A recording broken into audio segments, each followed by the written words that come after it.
Hello! Right now I'm in Switzerland and I'm trying to shoot pictures of the mountains right behind. The Alps, the Swiss Alps actually. I'm standing in Rübingen in the middle of a field and I have a beautiful view towards the mountains right now. It's sunset. The colors are not as beautiful as I expected, but anyway, so that's life.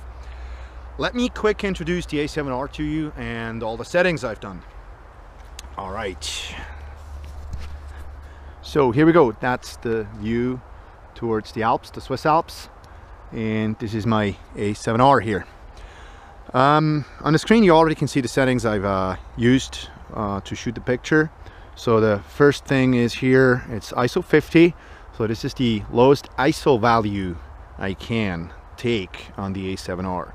I'm on a tripod, as you can see, and this is why I actually am selecting ISO 50. So ISO value, if you turn the wheel here, you're going to increase and decrease all the ISO settings. Here we go. So 50 it is.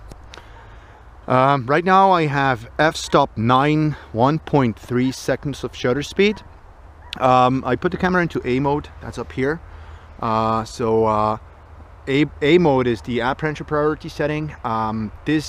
What happens here, I get to choose the f-stop and the camera automatically calculates the shutter speed. What you also can see here is raw image file format. So I usually use that. That's a permanent setting on my A7R. Quick thing, if you want to change the f-stop, just use the wheel here to again increase and decrease the f-stop. Here we go.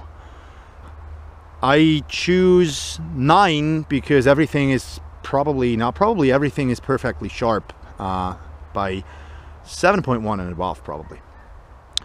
Alright, so I was talking about the raw image file format. How do you set that? So therefore you're going to hit the menus, get into camera settings, and on the first page, or whatever you want to call that, on the first tab, you have the quality, and the quality is set to raw. So if I'm going to click here, you can see that I have multiple options, and one of the options is raw. And another one is raw and JPEG. So I probably would use raw and JPEG if I would travel and wouldn't have a raw viewer with me. So you can, sort out the pictures and get to see which ones you like, which ones you don't like, and use the JPEG viewer on your computer. All right. Now another, to me, important thing is the bracketing mode. This is actually the HDR function I use. So let me quick go here. No, that's not what I wanted. Here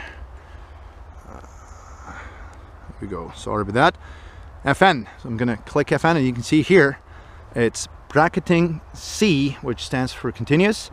So once you release the shutter and hold the shutter here down, it's gonna take 3 pictures.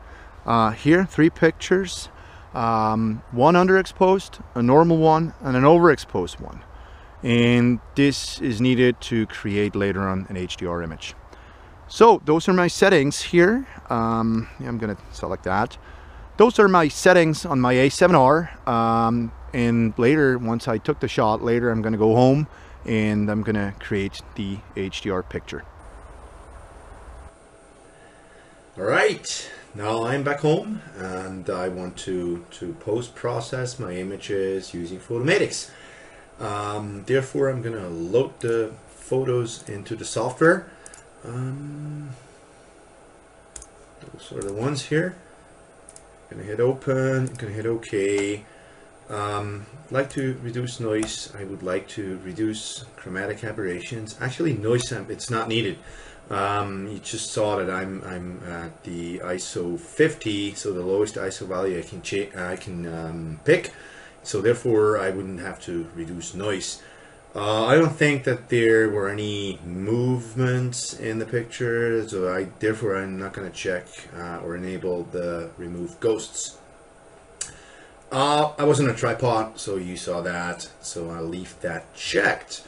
Now I'm going to align and merge to HDR. And what it's going to do is actually it's going to take the 3 pictures that I've chosen and it's going to create one. And what I would like to show you is how I operate with my presets. So I have several presets loaded into Photomatix. Over the past few months I've been working with Photomatix, and I've been creating presets, and I would like to show you on how I use those. So those are already in the system. The presets I've developed, those presets were developed over the past few months, depending a little bit on different kind of situations, different kind of photographs. You know, I've been to Bangkok, I've been to Cambodia, I've been to the United States pretty often, I've been to Switzerland, and therefore I think, based on my photography work, based on my landscape photography work, I created I created presets, better ones than the ones coming with the installation of Photomatix Pro. Right, so what you gotta do is first you gotta hit my presets. Now those are the ones that I have created over the past few months, and I would like to go through and, you know, just clicking and I don't know which ones I like, which ones I don't, so it's just click through them, and I would like to go and select them. Oh, those one, that's pretty good. I just want to, you know, select the one that I most like. I think I'm gonna go for that because I kind of like the mountain area back here. See how detailed that is? This is pretty cool. I like that a lot. What I don't like so far, actually there's not much I don't like. The sky, it's a little bit overblown. There's too much sky in this picture, so I might want to use Lightroom later or Photoshop later to crop the image. Okay, now I've chosen one of my presets, and what I want to do is want to, you know, just play with the sliders, see what they do, see how I can make this picture even looking better. So what I'm gonna do is I'm gonna hit the slider all the way to the left. Nothing really happened. This is odd. And I'm gonna move it all the way to the right. Right. Kinda something did happen. Alright, I kinda like it where it was. The same for the shadow contrast. I wouldn't know what it does if I wouldn't move the sliders. See here, it's gonna change pretty much the sky. Come on. Not so much. A little bit the mountains here. So the mountain range is gonna be changed as well. So I'm gonna put it probably over here. Local contrast. Nope. It's gonna go up. Kinda like that here. And what I do, I try to find the setting where to me it fits best, to me it looks best. So let me close that. Alright, white. See what that does. So it's increasing probably, yeah, whites. And kind of want to stay in a dark side here of this picture. I'm gonna go down with black. It's gonna, you know, it's what it does.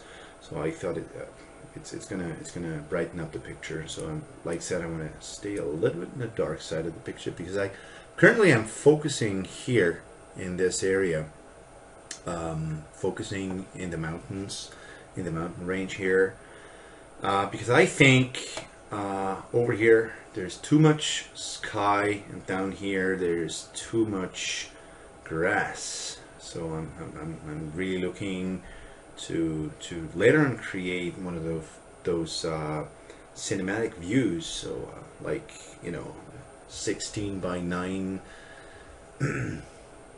All right, now we have a color saturation.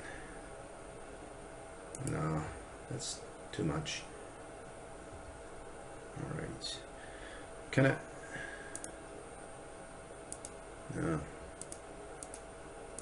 Kind of like what it does here, so it's gonna bring it back up a little bit.